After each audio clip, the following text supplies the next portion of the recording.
So hello guys, welcome to medicos Adda. So बहुत दिनों से एग्ज़ाम्स चालू था तो वीडियोस अपलोड नहीं कर पाया। आज हम जो टॉपिक पे डिस्कस करने वाले हैं वो है यूक्रेन और रशिया वॉर। बहुत दिनों से ये सब चीज़ें चल रही है, यूक्रेन और रशिया वॉर। तो इस वॉर में जो जॉर्जिया का क्या एक्चुअली स्टैंड था और जॉर्जिया में उसी दौरान क्या हालात थे वो हम डिस्कस करने वाले हैं। तो सबसे पहले हम ये जानना चाहते हैं कि यूक्रेन और रशिया जॉर्जिया से कितनी दूरी पे है। जो यूक्रेन की हम बात करेंगे तो वो बहुत दूरी पे है, बहुत डिस्टेंस पे है। और जब हम रशिया की बात करेंगे तो रशिया और जॉर्जिया की जो बॉर्डर्स है वो एक दूसरे को कनेक्टेड है। जब ये यूक्रेन और रशिया की बात चल रही थी तब जॉर्जिया में जो हालत थी वो काफ़ी ही अच्छी थी और इस वॉर का जो इफेक्ट था वो जॉर्जिया पे किसी हद तक हम नहीं भी बोल सकते वैसे ही था, क्योंकि बहुत सारे स्टूडेंट्स और उनके पेरेंट्स पैनिक थे। जो यूक्रेन में जो हालत चल रही थी इंडियन स्टूडेंट्स के बारे में, उसी देखकर जॉर्जिया के बच्चे और उनके पेरेंट्स भी बहुत पैनिक सिचुएशन हम बोल सकते हो, टेंशन सिचुएशन में थे। तो बहुत सारे स्टूडेंट्स हैं जो इंडिया में चले गए जॉर्जिया से भी, लेकिन हम जॉर्जिया में है तो इतनी कंडीशंस बुरी नहीं है और हम नहीं भी बोल सकते हैं। तो बहुत सारे जॉर्जिया में जो कंडीशंस है वो बहुत अच्छी है, जिस वजह से यूक्रेन में वॉर की शुरुआत हुई। जैसे कि हम बोल सकते हैं नाटो में जाने की इच्छा हो और यूरोपियन यूनियंस में जाने की इच्छा हो, उस वजह से जो यूक्रेन में वॉर शुरू हुआ वही एक्टिविटी, सेम एक्टिविटी जॉर्जिया में कुछ दिन पहले चल रही थी। और उस टाइम ऐसे एक डर था कि जैसे यूक्रेन में इन्वेजन हुआ वैसे ही जॉर्जिया में हो सकता है। लेकिन और उसी वक्त को बहुत सारे न्यूज़ चैनल्स और बहुत सारे टीवी चैनल्स में दिखाई दे रहे थे कि रशिया का नेक्स्ट टारगेट जॉर्जिया है।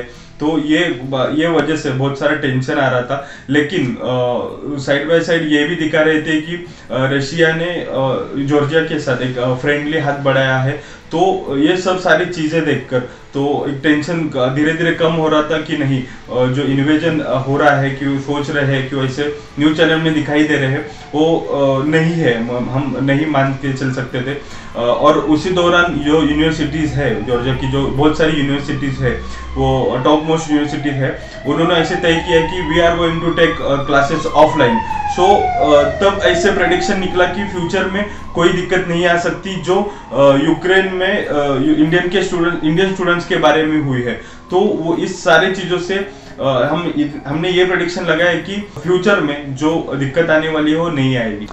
तो हम ये बोल सकते हैं कि जब कोरोना आया था, कोविड-19 2 साल पहले कोविड-19 चल रहा था, तब भी जॉर्जिया एक सेफ कंट्री एक माना जाता था। अभी इस वॉर, जब यूक्रेन रशिया वॉर चल रहा है, तब भी जॉर्जिया एक सेफ कंट्री माना जाता है इंडियन मेडिकल स्टूडेंट्स के लिए।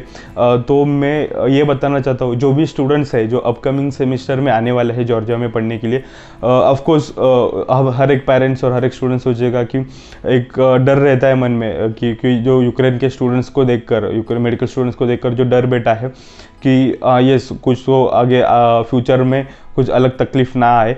लेकिन मैं ये डेफिनेटली कह सकता हूँ कि जॉर्जिया हर एक सिचुएशन में, हर एक कंडीशन में एक सेफ कंट्री हम मानते आए और एक्चुअली में एक सेफ कंट्री है जॉर्जिया।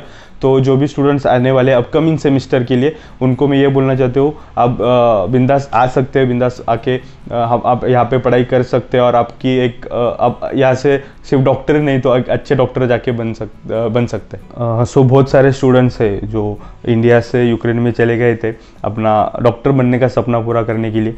बहुत सारे स्टूडेंट्स हैं जो वापस आए अपने घर, लेकिन कुछ ऐसे स्टूडेंट्स हैं वो उधर रह के और उधर की कंडीशन के वजह से अपनी जान गंवा बैठे।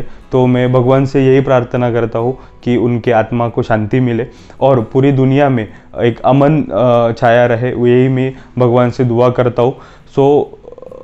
अपने सपने पूरे करने के लिए ये एक स्ट्रगल है, वो करना पड़ेगा।